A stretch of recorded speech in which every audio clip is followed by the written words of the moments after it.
Hello, grade 6 students. Welcome to this recording of Qatar history. Today we'll be having lesson 4, Constitutional Powers.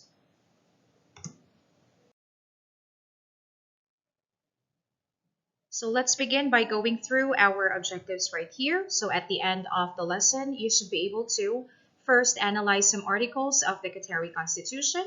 Second, appreciate the significance or the importance of the Qatari Constitution.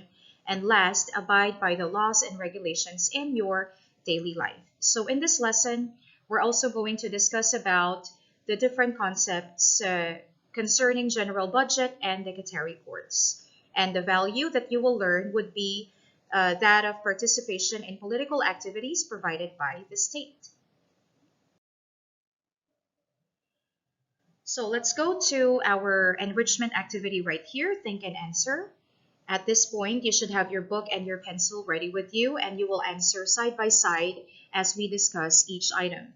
Okay, first is you have to view the Constitution of Qatar. And after reading through it, after skimming through the entire Constitution, mention the different chapters. So I will give you time. You can also pause this video so you can do a quick Google search about the Constitution of Qatar and what the different articles and the chapters are. Okay, so have you noted them down? I think we can all agree, if you've read the Constitution or skimmed through it at least, that we have 5 chapters. Okay, chapter 1 talks about the general provisions. So it's the overview of the entire Constitution, in other words. Chapter 2 talks about the Emir. Chapter 3 talks about the legislative authority, which we will be discussing in the succeeding slides. Chapter 4, the executive authority, and Chapter 5, the judicial authority. So if you want more information about these different chapters and the articles under each chapter, then you can visit this website right here. So now let's proceed to the second question. The Constitution defines in Part 4 the powers in the state of Qatar. Mention them. So what are the different powers as stated in the Constitution of our nation? If your answer is legislative, executive, judicial powers or authorities, then you are correct. So these 3 are exactly what we will be discussing under the lesson Constitutional Powers. So before we go through legislative power, first we need to define what Constitution is, okay? So when you say Constitution, it's the composition of something. It's what makes up the government of a certain country, okay? In a more formal definition, we can also say that it's a body of fundamental principles. Principles meaning belief, and a set of bylaws, okay? And these principles are precedents according to which a state or other organization is acknowledged to be governed. So without the Constitution, it would be difficult to identify the methods of governance, how to run a country. So Constitution is very important, right? So as we have mentioned earlier, we have 3 constitutional powers or authorities, the first being the legislative power. Okay, so what is the legislative power and also what are its roles? First, the permanent constitution of the state of Qatar states that the Shura Council, if you would remember the Shura Council, it was established by Sheikh Khalifa bin Hamad Al Thani, right? It assumes the legislative power as follows. So first, the Shura Council consists of 45 members. So there are 45 members in the council that make and enact laws. That is the job of the legislative power, the making and enacting of different laws. Third, 30 of them are elected by public secret direct ballot, so votation system, right? And the Amir appoints the other 15 members from the ministers or others. So there's 30 coming from the usual electoral process or election process, and the Emir also has the power or the authority to appoint, okay, or to direct 15 members from the set of ministers already existing. Okay, fourth, the term of the council is determined by law at 4 years or 4 Gregorian years. So here we have a photo of the Shura Council of Qatar. This is exactly how they make and enact laws that would serve the people of the country and also would keep the entire country organized. Now let's proceed to page 41 where we have our activity enrichment, think and answer. So let's answer the following questions. Have your pencil and your book ready with you. First, what is the name of the council that assumes the legislative power in Qatar? What's that council that's making and enacting laws in Qatar? So if your answer is the Shura Council, then you are correct. Second, what is the Shura Council duration session? Okay, how long is a session of the Shura Council? So if you're not sure about the answer, you can always go back to your book in page 40, or you can go back to the previous slide. So the answer is the term of the council is determined by law at 4 Gregorian years. Okay, so let's continue with page 41. And at this page, we will be defining the tasks and competencies to be undertaken by the legislative power according to the Constitution. Okay, but first, I just want to direct your attention to the photo right here at the top. This is another shot of the Shura Council. And over here, if you would scan this in your personal devices, you would be able to see His Highness the Emir Sheikh Tamim bin Hamad Al Thani opening the Shura Council in November 2018. So he's the one that puts the council in session. He's the one who's in charge of the so-called opening ceremonies before the legislative power is put in session. Okay, so what are the different tasks and competencies of the legislative power? First is, of course, they are in charge of legislating the laws. They're in charge of, as I've mentioned, making and enacting the laws. Okay, and no law should be passed without the approval of the Shura Council. Of course, if there is a suggested law for the benefit of the citizens and residents of Qatar, they all have to discuss it. They need to know the pros and the cons before they decide if it's going to be ratified, if it's going to be finalized, and if it's going to go out there and be enacted. Okay. Second, they're in charge also of the approval of the state's general budget. So what is this general budget? Here at the sidebar, for your information, you have the definition of the general budget right here. Okay, it pertains to an estimate. So it's not the exact amount. It's an estimate of the probability of the state's revenues and expenditures during the next fiscal year. So when you say revenues, these are all the income of the state. So how much has Qatar earned from its let's say government-owned corporations, okay? And how much are they estimating that Qatar is going to be spending for its people? So they're in charge of approving the general budget or the wealth, okay, that would be put out there for the people for the next year. And third, they're also in charge of overseeing the work of the executive power. Okay, we will be discussing what this executive power is, and that work should be in accordance with the provisions of the Constitution. Okay, now let's proceed to the second authority or the second power of the Constitution, and that is the executive power.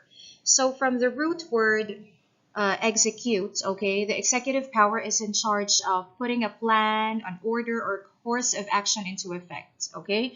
They're the ones in charge of carrying out or accomplishing or implementing the different laws that were planned by the legislative power, okay? So the Amir, who is the head of the executive power, assumes the authority, and the Council of Ministers assists him in this. So an Amiri order is issued to form the ministry based on a proposal by the Prime Minister.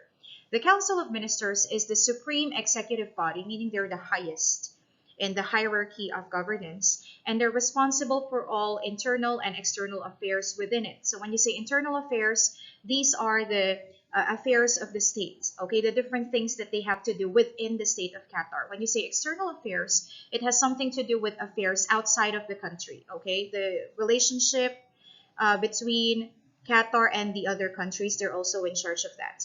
And all of these should be according to the provisions of the Constitution or according to the statements of the Constitution and according to the law.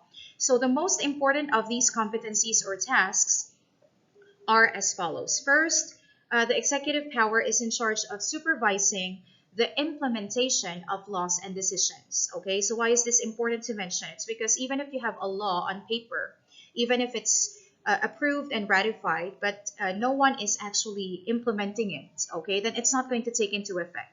So the executive power exists for that purpose. It's to implement the laws and the decisions. And B, proposing the establishment and organization of government bodies and institutions. So if you would recall the lessons that we've had back in grade 5 about the achievements of the different rulers of Qatar, they're establishing organizations like the Qatar Foundation, Qatar University, even the Hamad Hospital, and other such, okay, for the benefit of both citizens and residents. So the executive power headed by Sheikh Tamim bin Hamad Al Thani are in charge of all of these tasks. So let's go to our enrichment activity, same page 42, think and deduce. So what do you think are the other competencies of the Council of Ministers?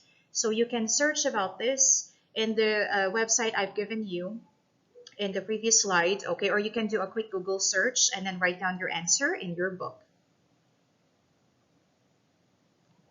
Okay, so I think we can all agree that some of the other tasks of the Council of Ministers under the executive power would be the supreme control of the financial. When you say financial, it has something to do with the country's wealth or money, and administrative systems of the government.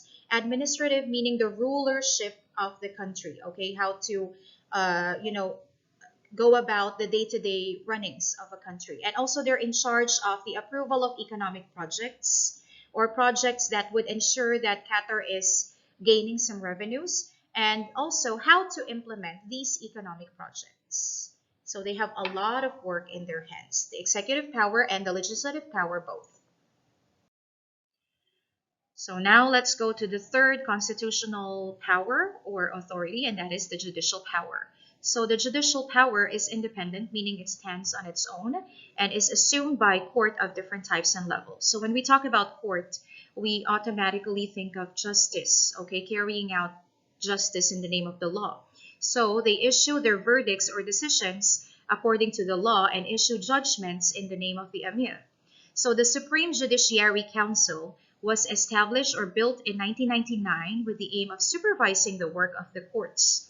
And in 2003, a law was issued regulating the work of the courts. Okay, so let's go to our sidebar in here for additional information. We know that the courts of Qatar are independent. They're not influenced by any person or any group of people. They answer only to the law. And the judiciary is the guarantor of the rights and freedoms of the people in the state, as well as making sure that these people are doing the duties and responsibilities which accompany those rights and freedoms. So in their judgment, they are dominated by no power except the law.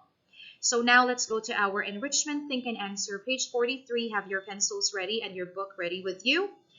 You can go back to the previous slide, or you can look for answers here at the top. Just take information that you need. Write about the most important duties of the judicial power.